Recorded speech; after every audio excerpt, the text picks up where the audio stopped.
ইন্নাল হামদুলিল্লাহ ওয়াসসালাতু ওয়াসসালামু আলা রাসূলিল্লাহ আম্মা বাদ।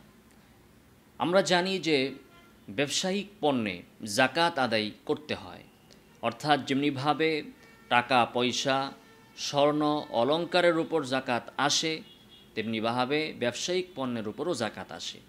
এক্ষেত্রে ব্যবসায়ী ভাইদের পক্ষ থেকে একটি প্রশ্ন উত্থাপন করা হয়ে থাকে। তারা জানতে চান যে ব্যবসায়িক পণ্যের যাকাত আদায়ের ক্ষেত্রে কোন মূল্য ধর্তব্য হবে।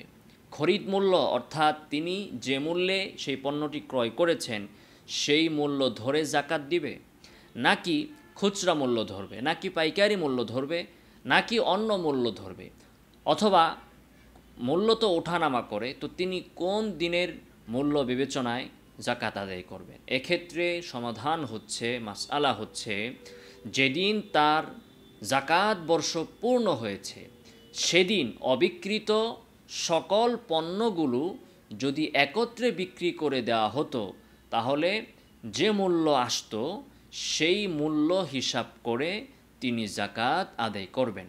আল্লাহ সুবহানাহু ওয়া তাআলা আমাদেরকে সঠিকভাবে আমল করার তৌফিক দান করুন।